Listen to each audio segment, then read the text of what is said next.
I am doing a quick demo video for a Kenmore Elite HE4 electric dryer that's no longer heating.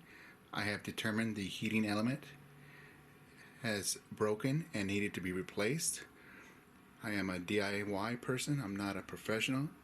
You would do this at your own risk, but I am just doing this for the purpose to allow people see how to determine if a heating element is broken and what to do to remove the cover and replace it yourself if you wanted to. First off, I will be making sure the dryer is unplugged. There is no power to it. This is the heating element and a couple other components such as the thermostat, the dryer thermostat that will be replaced. The tools I will be using is a 1/4-inch socket with a swivel extension, some long needle nose pliers to pull the heating element out, a multimeter to check the old heating element and to also check the new heating element to make sure it's working, and a pair of gloves so that I do not cut my hands on the rough, sharp edges that are inside the dryer. I have put something under the dryer to wedge it, to lift it up enough to remove 2 1/4-inch size screws, one on each corner, to remove the bottom cover.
What I have done already is remove all lint. This area was filled with lint to make sure that it is cleaned thoroughly before replacing the heating element and the thermostat and the fuse. Now I'm going to remove this cover. There's 3 1/4-inch size screws, one right there, one on the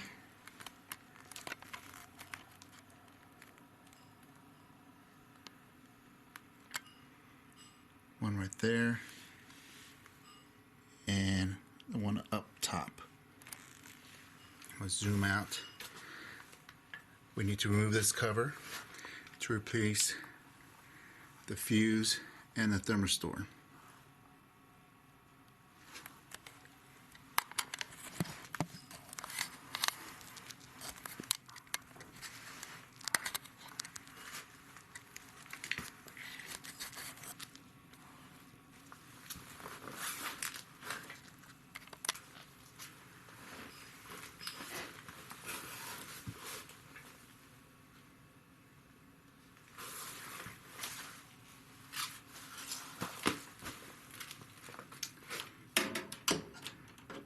We need to remove this cover to replace the fuse and the thermistor. There's 3/4 inch screws. They are kind of a gold or brass color, different than the two that were removed. So keep the screws together, as they're a little different than the ones that you will remove for the cover.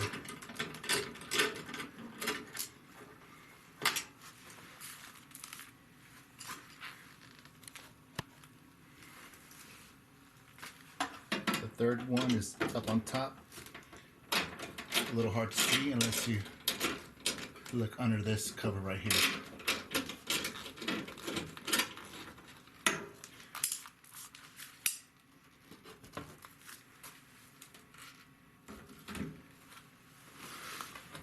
Cover should just come right out. To make it easier,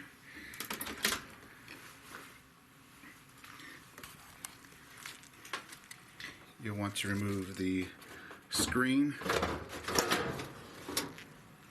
Once you remove the screen, that makes it easier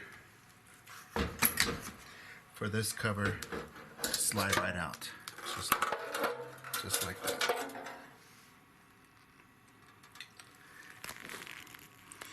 And then here, this fan or hamster wheel was filled with lint.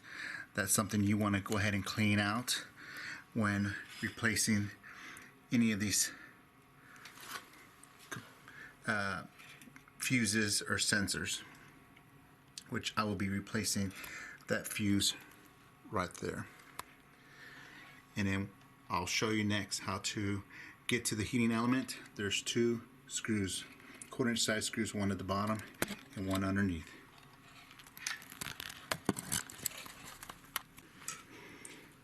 Before I remove any of these connectors, I'll be using my phone to take pictures of exactly where the wires connect, so I will remember what color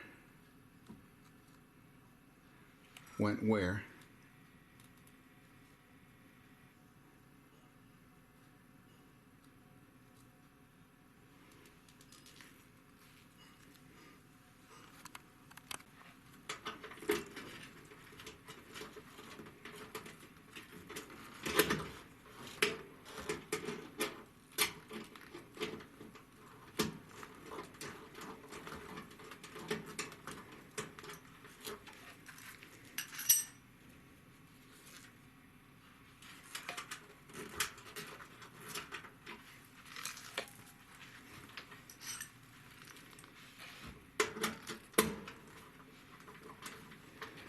And these parts can be purchased on Amazon. Make sure you get the model number and look up to the part number that is needed exactly for your dryer. If you want OEM, they can be purchased on various sites or even eBay. So I'm going to remove this first one. Some of these connectors are on there pretty tight. Just carefully wiggle it a little bit and they should come right off.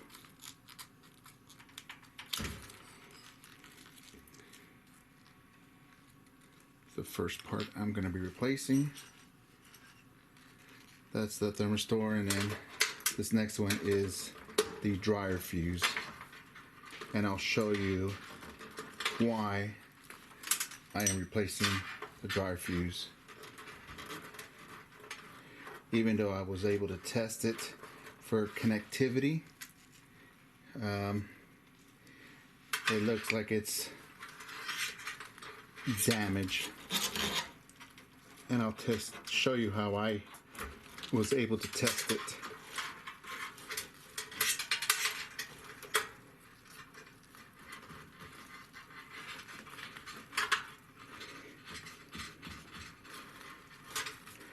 And again, I'm wearing gloves because there are some sharp edges in here. So if you're not careful and you're not wearing gloves, you could get cut on some of these sharp edges. And if you're not able to pull it by hand, you could use some needle nose pliers to separate them. But again, these are on there pretty tight. There we go. As you can see, this one here looks pretty bad.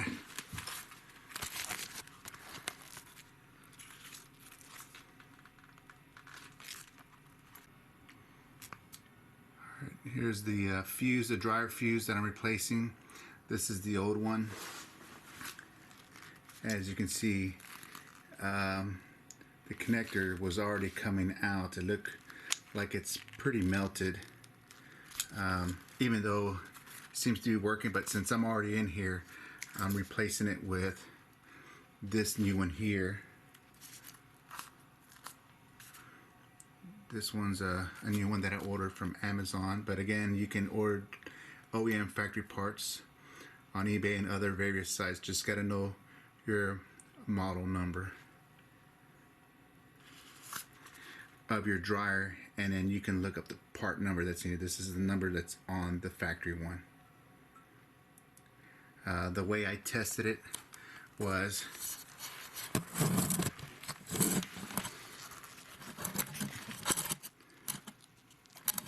I took my multimeter here. You can put on ohm, or you can set the setting where when you touch the two probes together, it makes a beep noise. So on the old one, what I did was, if you know the fuse is busted when you connect the two, if they're busted, it won't make that beeping noise. So this one's still good, but because it's melted, I didn't want to take the chance. I went ahead and got a new one, which I'm gonna test the new one. That one's good. So I'm going to install that now. And then next, I'll be replacing this dryer thermistor. This one doesn't make any noise when I connect it. I think it's not meant to. Again, I'm not a professional, but I went ahead, bought a new one here, and this new one here.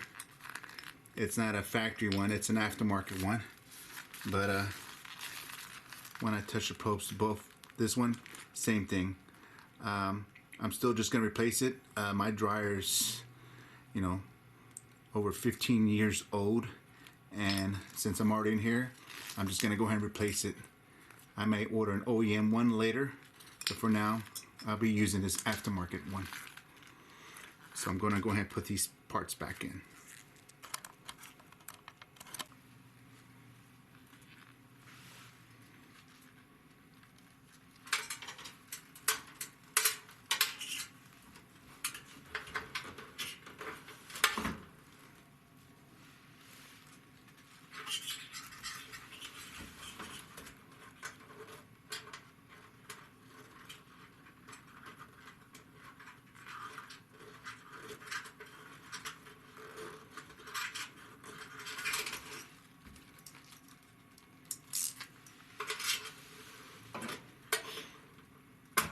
And again, these screws are, I'm using a 1/4-inch socket to take the cover off and take all these parts off that have screws that are all 1/4-inch size. This one just snugging up. I'm not torquing it down too tight. Don't want to cross thread it or strip it. Just enough where it's snug on there.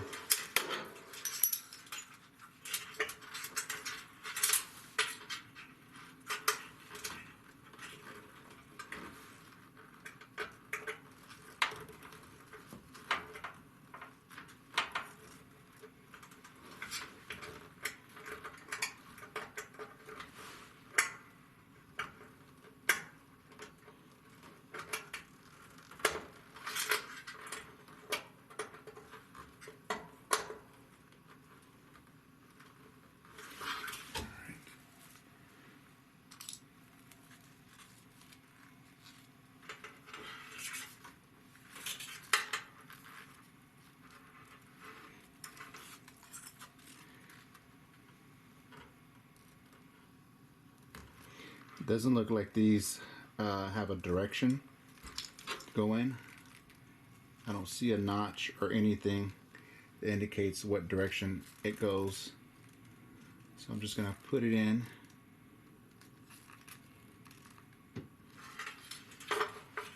This.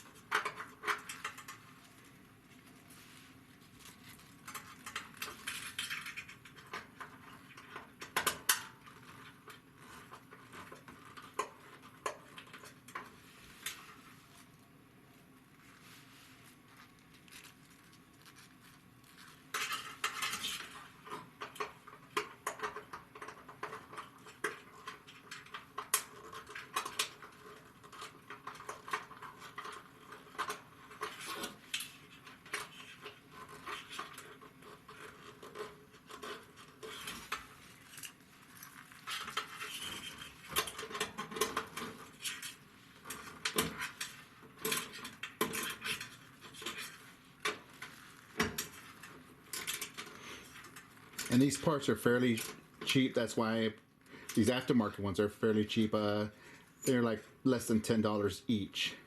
So since I was already in here spending about less than $30 for the heating element on Amazon, I figured why not spend another $15, $20 to replace these two pieces.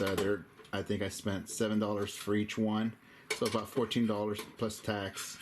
I would say $15 for these two. So if you're already in here, I just say replace it if they've never been replaced before. And again, just make sure everything's clean, because if you have never opened this cover, you're gonna see a lot of lint in here. And I did spend time making sure this is thoroughly clean like that. I don't have lint somehow getting on the new heating element or anywhere else and then creating a problem that I didn't have before. So. All right, for the wiring, I don't think it matters, but because it didn't show what direction this needed to be in, but I'm still gonna refer back to my pictures that I took earlier to make sure I put the wires in the same direction that I had them, or the same positions.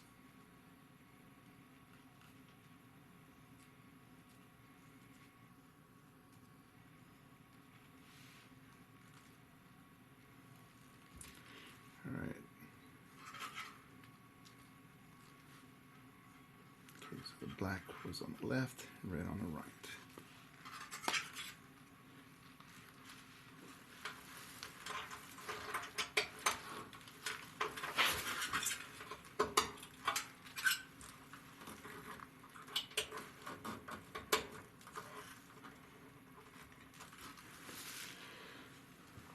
All right, got those back in there. Next, before I put the cover back on, I am gonna start working on removing the cover for the heating element. There's a screw down here, and then there's one just under here. Again, they're both 1/4 inch size. Once I remove those, this cover should come out completely, and then we should be able to take out the heating element. And again, I'm wearing gloves. These edges are very sharp, especially when you need to get in here. This is very sharp. So, gloves, recommend it.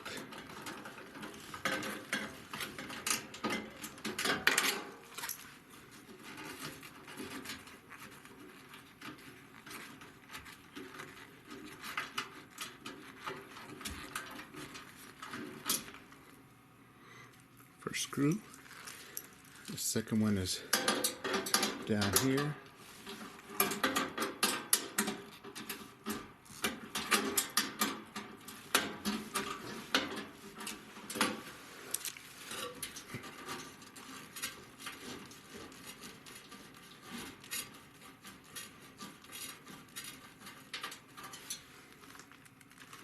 Second screw. And then this should just slide out. There's a little pin at the bottom, but this should just slide out on top like that, pick up, and then pull out. This is the a little notch right here that catches on the bottom, so it just needs to be lifted up, and then this right here goes in between a lip that's on the heating element. So now I'm going to pull out the heating element.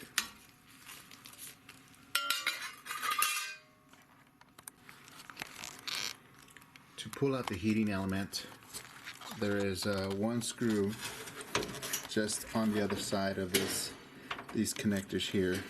It's a 1/4" screw. You can see maybe on this right here. On the other side of this is a 1/4" screw that needs to be removed. Once I remove that screw, this should be able to pull out straight out, and then I'll show you how I was able to determine that it's not working. I mean, you could do it while in here. I'll show you real quick. I'll use my multi-tool. There's 2 points that you're gonna put your multi-tool on. 1 point here and here. It should be connected. If there's a break, it will not beep.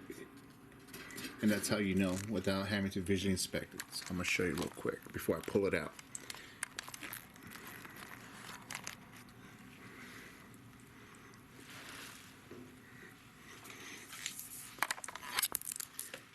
Using my multi-tool, I have it set to beep whenever I touch the 2 probes together. I'll show you real quick. So I put 1 probe on 1 wire of the heating element and the probe on the other one. It's not beeping, so that means somewhere there's a break. That's how I was able to determine that the heating element needs to be replaced. So I'm going to pull this out and I'll show you again where the break is at.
This is that screw.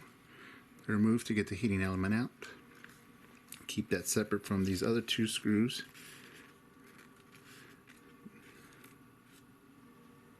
They're all a little different, even though they look identical.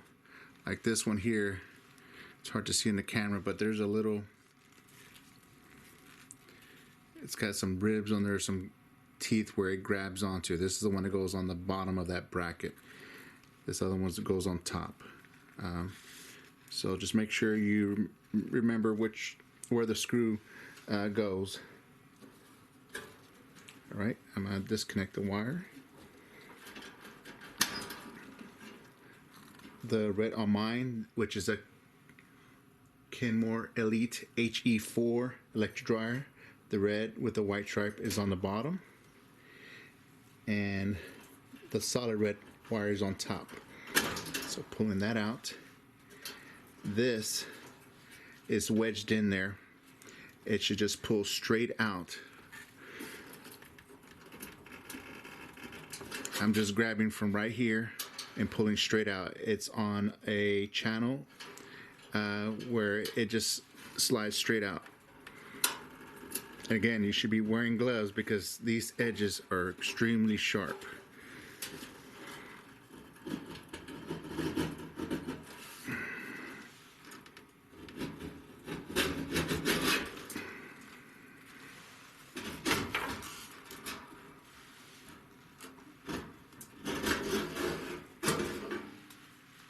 Alright, here we go. So this is the old one. There's coils on both sides. It's a continuous kind of a figure 8 loop. And there's a break. I'm trying to trace where that break is at, but there's some burnt parts to it.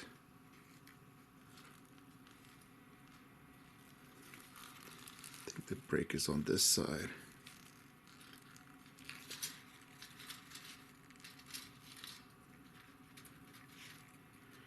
I know that when I took my probe, somewhere up here it's broken. So I'm going to demonstrate real quick. So if I take the same probes,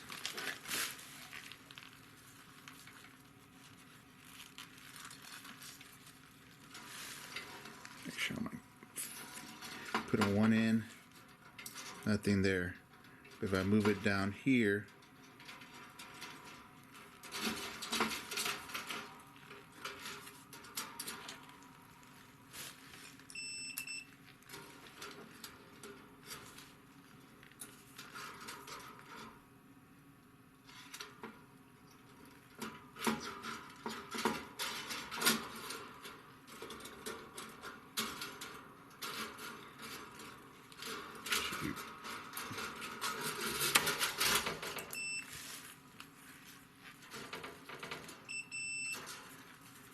so as you can see, if I took it down here, connected to this one, and up here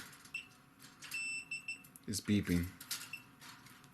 But somewhere along the line, if I bring it up here, there's nothing.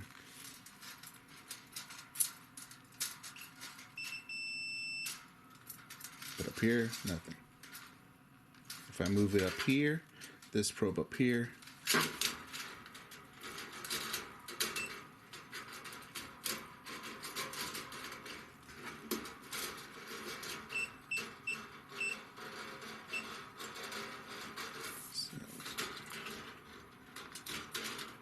so there's a break somewhere. Can't see it, but it's somewhere.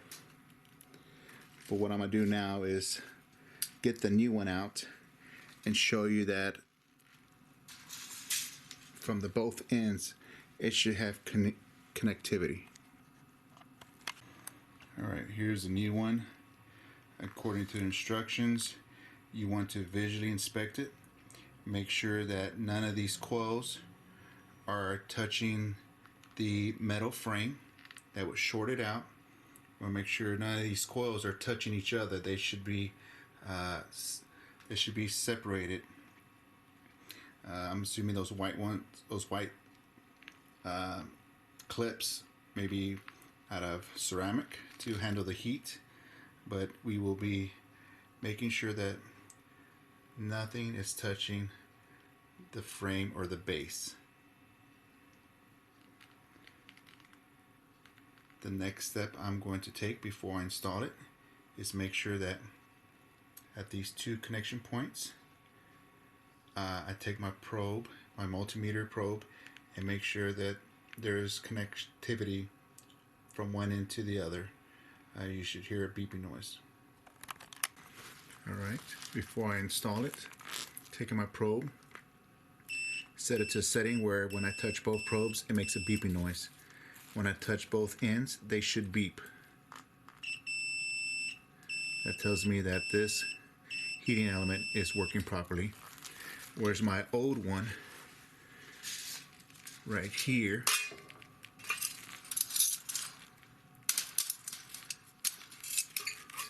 frame, when I touch both ends, no beep.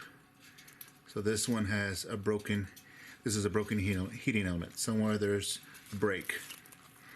Whereas the new one works fine. The old one, nothing. All right. Again, you want to visually inspect it. Make sure there's no wires touching the frame, or make sure none of the coils are pinched before installing it. Make sure it's nice and clean. I'm assuming because this is a heating element, it gets very hot. It's probably best to wear gloves and not touch the coils with any oils on your hands. Just like a light bulb, you know, oils, or a bulb on a car. You don't want to touch the bulb. It gets so hot that any oils on your hands can make it pop prematurely.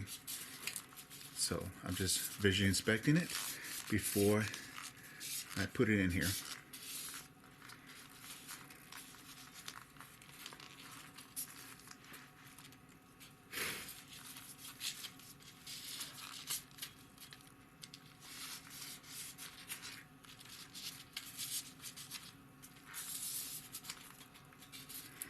Checking, make sure there's no dust, lint, or anything on here.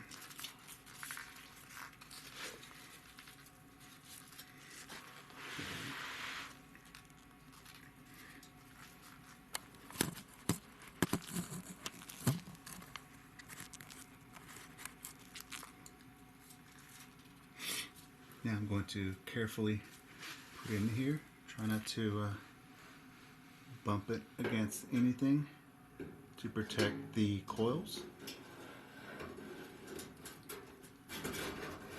Again, there's, like I said earlier, there's a channel that this goes into. So make sure you line it up with that channel, and it should just slide right in. And as you're pushing it in, just make sure it's going in straight, not down or up, and make sure that the coils are not hitting anything.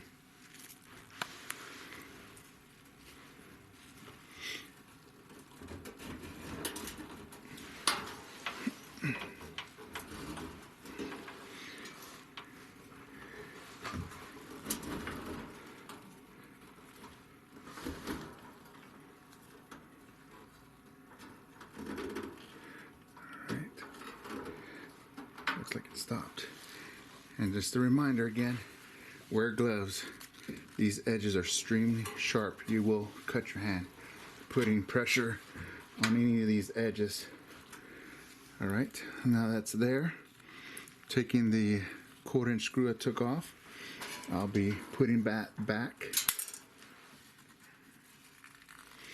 You may have to make sure that it's lined up properly.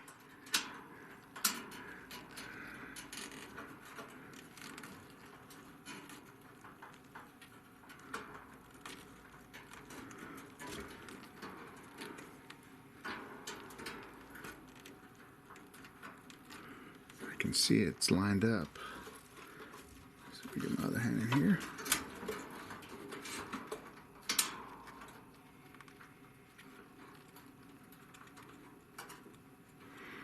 Trying to get it started by hand before I take my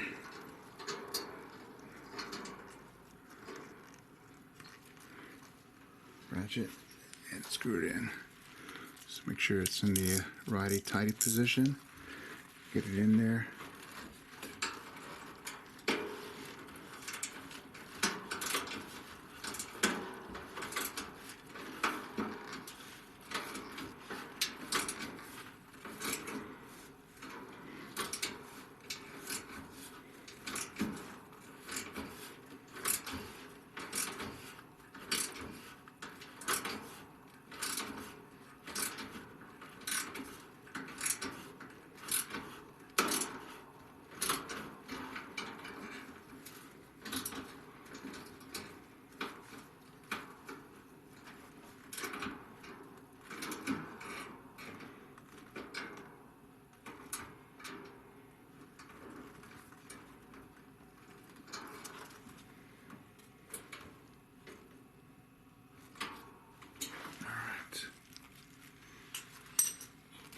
these wires back exactly how they went.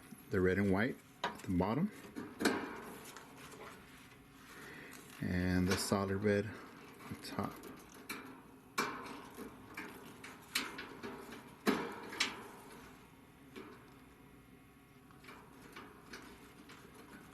Make sure there's a good connection.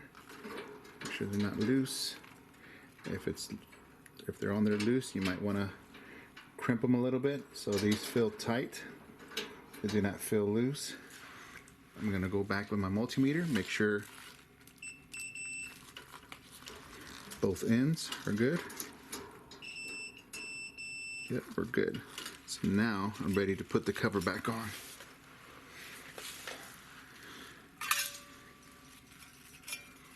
So this lip here is going to go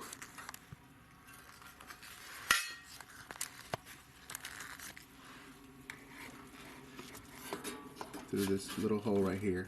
It's going to go down and in here.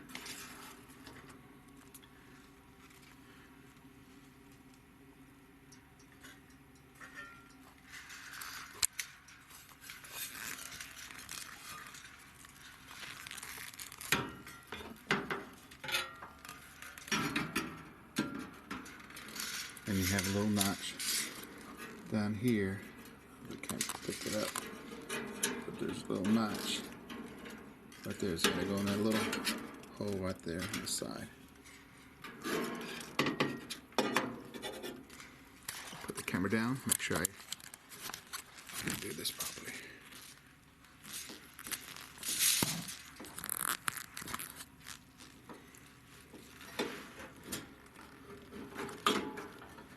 So I'm lifting up right here, just so I can get that tongue underneath that little slot, and then lining up. There it goes. It should be nice and lined up. Now I can put the screws back in. The two screws that I removed, the two small ones, the one that has teeth on it goes on the bottom. And what I mean by teeth, it's hard to tell, but right here, this one has some kind of teeth that bites down here, I guess, to keep it from moving. And then this smaller one, this other one, they're both 1/4 inch heads, but this one has no teeth. This one goes up on top.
Everything looks like it's in place. Just do another inspection, make sure there's nothing else. Now the next thing is to put this cover back on, and then we'll put the faceplate back on here.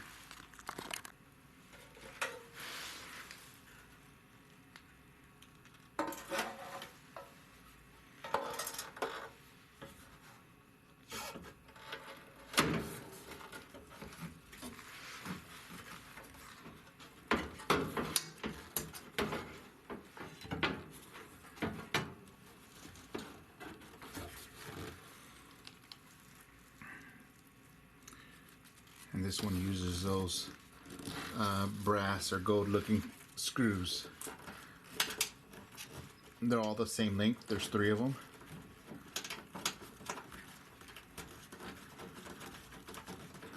One on the top right hand corner, then you'll have 2 on the other side, one on the top left hand corner, and then there's one towards the middle.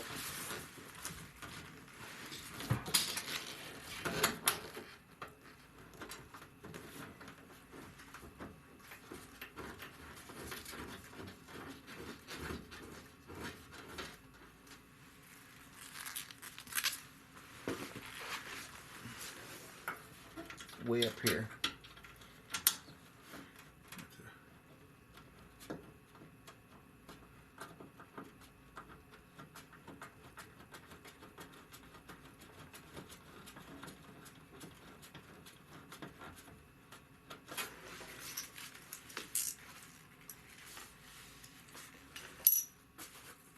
Here's my extension.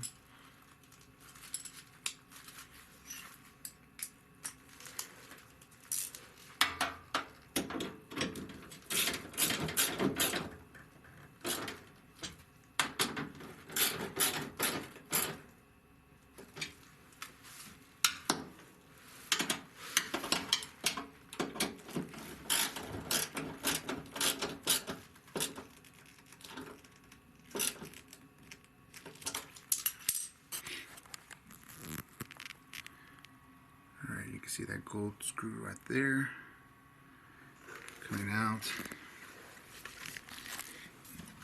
Then you have one right there, and then another one up top.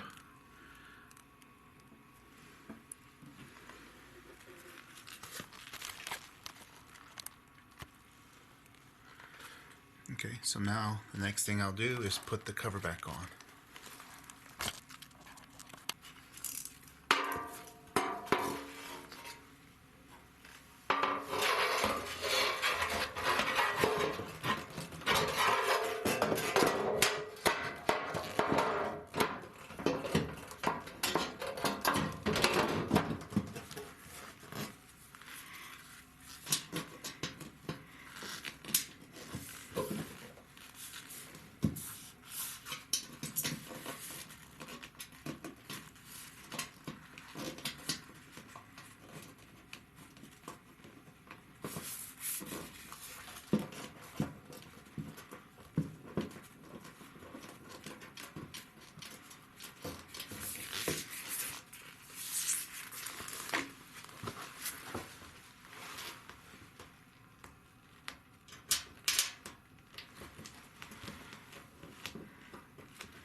So I'm doing is starting them by hand, and in order for me to get my socket with the extension in there to finish tying it up, even though I have a swivel head, I had to lift the dryer a little bit. It doesn't really grab too well. Well, I think it is, but if you need to just lift the dryer here, you can wedge a board or something to just lift it up a hair enough so you can get your socket in there to screw in the screws.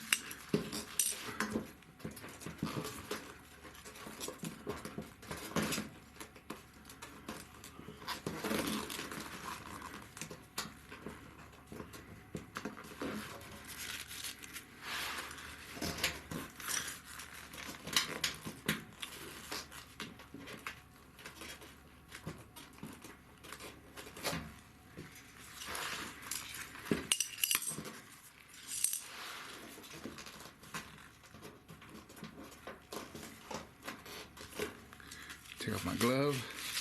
There's no sharp edges on this, so I'm gonna get a better grip on that screw.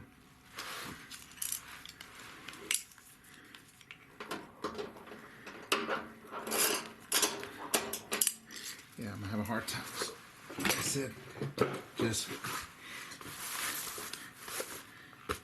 have a board or something to wedge once you get the front plate on there, and then you can lift it up.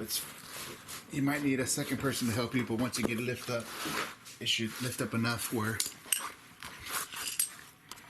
you can reach under here and get this.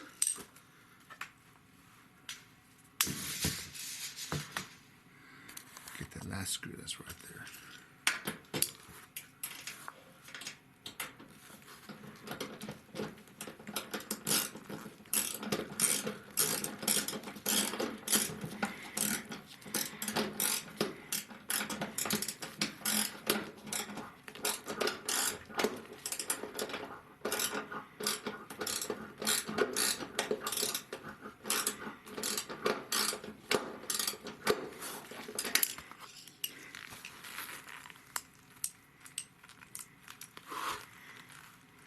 See, it has a swivel. There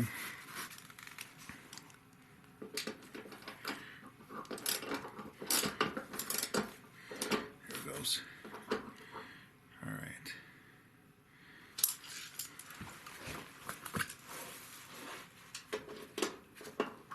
All right, they're both in there now. So I can go back, lift this up, slide these back out. All right. We're done, and I'll be testing it here shortly. Alright, got everything back together. The last thing to do, once you get that front cover back on there, put your lens screen back in here and plug in my power.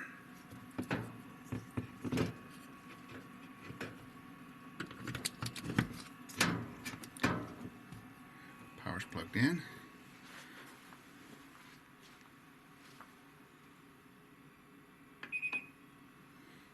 I'm getting a PF. Alright, turn on the dryer. I'm going to let it run for a couple minutes, and then I'll check to see if it's heating properly. Actually, don't need a couple minutes, just should be a few seconds.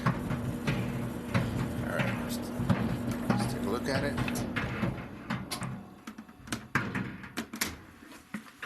Oh yeah, we got heat now, so we're working. Alright. Thank you very much. Hope this helps you, or anyone that has a Kenmore Elite HE4 electric dryer that's not heating due to a broken heating element, and went ahead and replaced a fuse and thermistor. Here's a fuse. This is the old one. You can see that it's already going bad, or it was melting and didn't feel comfortable just leaving it like that, so I went ahead and replaced that. And since I was there, I went ahead and replaced this thermistor. Alright, thanks everyone. Bye.